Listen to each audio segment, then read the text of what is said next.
Milk Times में खुशामदीद। All India Majlis Ittehadul Muslimeen के national spokesperson Syed Asim Waqar पिछले कई दिनों से कांग्रेस से एक सवाल का जवाब मांग रहे हैं। जब सोशल मीडिया पर उनके सवाल का जवाब नहीं दिया गया, जब टीवी चैनलों पर भी कांग्रेस के स्पोक पर्सन ने उनके सवाल का सीधा सीधा जवाब नहीं दिया, तब वो कांग्रेस के दफ्तर पहुंच गए और कांग्रेस सदर से मिलकर उन्होंने उनकी राय जानने की कोशिश की, लेकिन उनको दफ्तर के अंदर जाने नहीं दिया गया। सैयद आसिम वक़ार ने मीडिया से बातचीत करते हुए कहा कि कोई बात नहीं, मुझे आज कांग्रेस के यूपी दफ्तर में जाने से रोक दिया गया है, उनकी मर्जी है, लेकिन मैं पीछे कदम हटाने वाला नहीं हूं।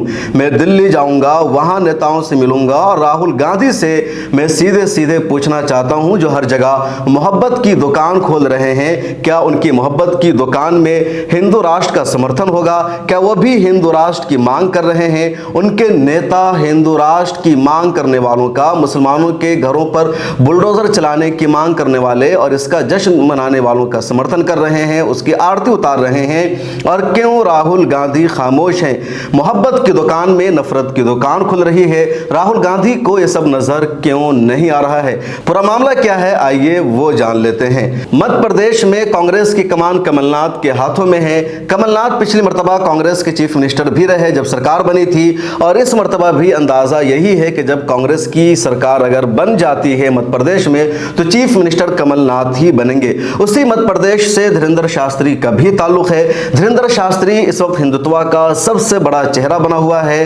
वो मुसलमानों के घरों को बुलडोज करने पर जश्न मनाता है, वो मुसलमानों के कत्ले आम तक की बात करने लगता है, वो हिंदू राष्ट्र का सबसे ज्यादा कट्टर हामी है, और लगातार धीरेंद्र शास्त्री की मांग है कि हिंदुस्तान को हिंदू राष्ट्र बनाया जाए। और इसी धीरेंद्र शास्त्री के बहुत करीब आ चुके हैं कमलनाथ। पिछले दिनों उन्होंने अपने चार्टर्ड प्लेन को बुला करके धीरेंद्र शास्त्री को बुलाया, उनकी आरती उतारी, सब कुछ उनके साथ किया। कमलनाथ शास्त्री ने यहां तक कह दिया कि मैं भी हिंदू राष्ट्र का समर्थन करता हूं, हिंदुस्तान पहले से हिंदू राष्ट्र है, यहां 80% आबादी हिंदुओं की है, तो इसको हिंदू राष्ट्र ही होना चाहिए। कमलनाथ ने धीरेंद्र शास्त्री के पूरा जो उनका एक कथा होता है उसका पूरा दरबार सजाया, पूरा प्रोग्राम कराया अपनी तरफ से, यानी सब कुछ कमलनाथ कर रहे हैं। एक तरफ जो कांग्रेस का एजेंडा बज़ाहिर नजर आता है कि वो हिंदुत्व के एजेंडा के खिलाफ है, वो हिंदू राष्ट्र के खिलाफ है, वो कम्युनलिज्म के खिलाफ है। दूसरी तरफ मध्य प्रदेश में कमलनाथ मुकम्मल तौर पर कम्युनलिज्म को फरोग दे रहे हैं और धीरेंद्र शास्त्री से बहुत ज्यादा करीब नजर आ रहे हैं। इसी को लेकर के सैयद आसिम वक़ार ने पिछले दिनों ट्विटर पर एक वीडियो जारी किया, अपने फेसबुक पेज पर भी उन्होंने उस वीडियो को शेयर किया और कहा, मैं राहुल गांधी से पूछना चाहता हूं कि कमलनाथ के बयान के वो साथ हैं या उसके खिलाफ हैं? अगर वो कमलनाथ के बयान की मुखालफत करते हैं, उनके साथ नहीं है, तो खुल करके कांग्रेस को अपना पक्ष बताना चाहिए कि कमलनाथ जो कुछ कर रहे हैं, धीरेंद्र शास्त्री के साथ जो कुछ वो कह रहे हैं हिंदू राष्ट्र के बारे में, वो उनकी निजी राय है, उनका जाती बयान है, पार्टी का उससे ताल्लुक नहीं है, वो पार्टी के लायक नहीं है।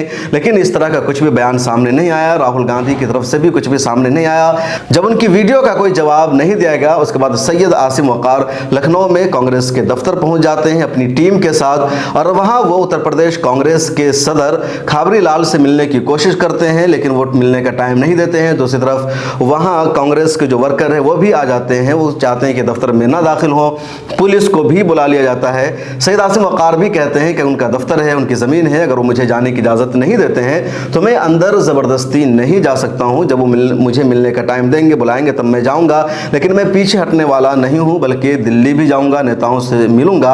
आप सुनिए सैयद आसिम वक़ार को।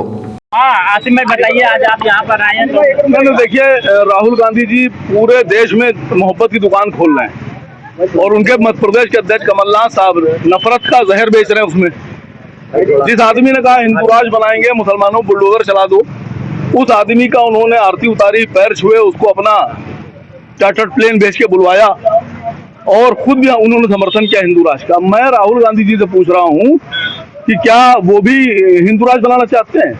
मैंने ब्रजलाल खाबड़ी साहब से वक्त मांगा था, उन्होंने वक्त नहीं दिया मिलने का। अब अगर मुझे आगे वक्त नहीं दिया जाएगा तो मैं अगला कदम जल्दी आप लोग को डिसाइड करके बताऊंगा कि मैं दिल्ली जाकर नेताओं से मिलूंगा। आप कांग्रेस कार्यालय के बाहर खड़े हुए हैं, क्या आपने अंदर जाने की कोशिश की, किसी से बात? मैं देखिए बताऊं आपसे, कांग्रेस कार्यालय उनकी निजी प्रॉपर्टी है। जब तक कि उनके प्रदेश अध्यक्ष मुझे परमिशन नहीं देंगे मैं अंदर नहीं जा सकता। मैंने कोशिश की, मैंने उनसे बात करने की कोशिश की, लेकिन उन्होंने मुझे परमिशन नहीं दी है। वो मुझसे भाग रहे हैं, लेकिन देश के मुसलमानों को उन्हें जवाब देना होगा।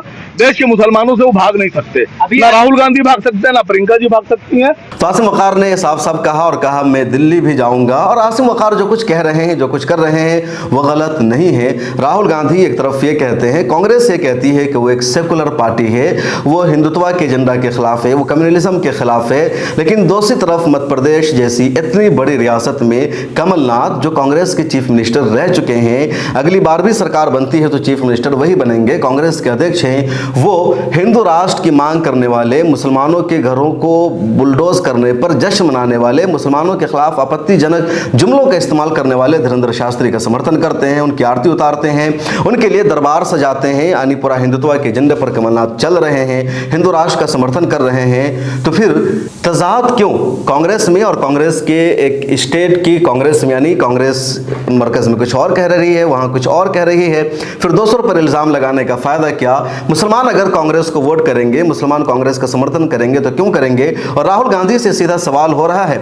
लेकिन ये अलग बात है कि राहुल गांधी इस तरह के तमाम सवालों पर चुप रहते हैं, खामोश रहते हैं, जवाब नहीं देते। गुजरात में मानू मनेसर को राजस्थान सरकार की पुलिस ने गिरफ्तार करने से इनकार कर दिया, अशोक गहलोत की पुलिस ने क्लीन चिट दे दी और राहुल गांधी चुप है, खामोश है, कोई उनका रिएक्शन सामने नहीं आया है। उनकी सरकार में मुसलमान मरते हैं, उनकी मॉब लिंचिंग होती है, राहुल गांधी चुप नजर आते हैं। बीजेपी रियासत में अगर कुछ होता है और गैर मुस्लिमों के साथ तो वो फौरन बेचैन नजर आ जाते हैं। अब वो दिन रात कहते हैं कि हम हिंदू राष्ट्र नहीं चाहते हैं, हम सेकुलर हिंदुस्तान चाहते हैं, और कमलनाथ हिंदू राष्ट्र वालों का समर्थन कर रहे हैं। अभी हाल ही में उनका यानी दिग्विजय सिंह का बयान भी सामने आया है। वो कह रहे हैं कि बजरंग दल में कुछ अच्छे लोग हैं, बजरंग दल में सभी खराब नहीं है, बजरंग दल पर मध्य प्रदेश में हमारी सरकार बनेगी तो पाबंदी नहीं लगाएंगे। कर्नाटक में मुसलमानों का वोट हासिल करने के लिए कहा था कि हम बजरंग दल पर पाबंदी लगा देंगे, और इस वजह से मुसलमान हिंदू सभी ने वोट किया कांग्रेस को कर्नाटक में, लेकिन वहां भी अभी तक बजरंग दल पर पाबंदी नहीं लगी है। तो कांग्रेस का यह दोहरा स्टैंडर्ड है और इस पर सवाल उठा रहे हैं सैयद आसिम वक़ार। ये अलग बात है कि कुछ लोग कहेंगे वो बीजेपी के एजेंट हैं, वो बीजेपी के लिए काम कर रहे हैं, उनकी इन कोशिशों से बीजेपी को फायदा होगा। लेकिन बीजेपी के एजेंडा पर तो सीधे सीधे कमलनाथ चल रहे हैं। कांग्रेस को वोट देने से अगर हिंदू राष्ट्र ही बन जाता है, हिंदू राष्ट्र का एजेंडा ही आगे बढ़ता है, तो फिर डायरेक्ट इंसान बीजेपी को कहने वोट कर दे, जो बीजेपी खुद उस रास्ते पर चल रही है। तो मुसलमानों पर इस तरह के नेताओं पर लगातार इल्जाम लगता है कि ये जो कुछ करते हैं उससे बीजेपी को फायदा पहुंचाता है, लेकिन कांग्रेस के रहनुमा तो सीधे सीधे बीजेपी के लिए काम ही कर रहे हैं या वही काम कर रहे हैं जो बीजेपी करती है। फिर फर्क क्या रह गया है कांग्रेस और बीजेपी में, ये आप ही बता सकते हैं। मुझे दीजिए इजाजत और सोशल मीडिया के सभी प्लेटफॉर्म पर मिलत टाइम्स को फॉलो कर लीजिए। मिलत टाइम्स को आपकी जरूरत है, हमारी आप माली मदद करें।